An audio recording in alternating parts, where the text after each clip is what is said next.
Welcome to my channel.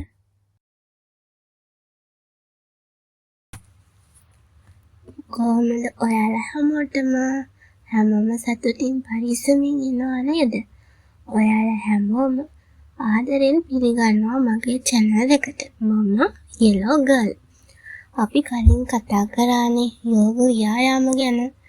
ඉතින් මං හිතුවා අද තවත් යෝග ව්‍යායාමයක් ගැන ඔයාලත් එක්ක කතා කරන්න.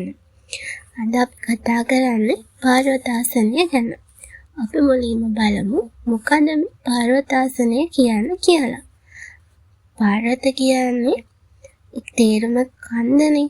සමහර අය මේක වියෝගාසනය කියලා කියනවා. මේ යෝග අභ්‍යාසවල විශේෂ නිපුණතාවය තමයි යහපත් ප්‍රතිඵල ඇති කරගන්න පුළුවන් යෝගාසනයක්. නිරෝගී පුද්ගලයන් පමණක්ම කළ යුතු යෝගාසනයක් මේක.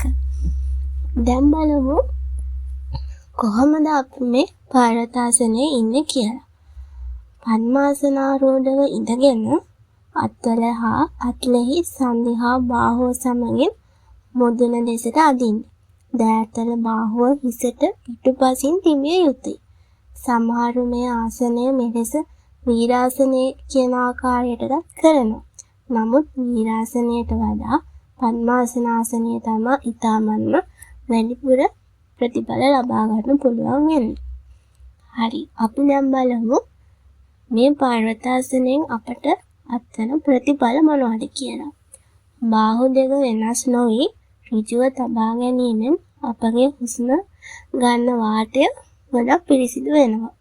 අනුලෝම විලෝම ප්‍රාණයාම විනාඩි 15ක් පමණ අභ්‍යාස කරන්න. ඊට පෙර මේ පාර්වතාසනය කර සිටීම ඉතාමත්ම වැදගත් වෙනවා. පෙනහළු හා උදරය කොඳු ඇටපෙළ සෞඛ්‍ය සම්පන්න කර ශක්තිමත් භාවයට ගෙන දෙනවා. අත්වල බාහුවෙහි මස් ඔබ සෑහෙන ප්‍රමාණයකට වැඩි කරගන්න පුළුවන්. සාමාන්‍යයෙන් මේ යෝගාසනය තප්පර 10 සිට තප්පර 30 දක්වා ඉන්න පුළුවන් නම් ගොඩක් හොඳයි.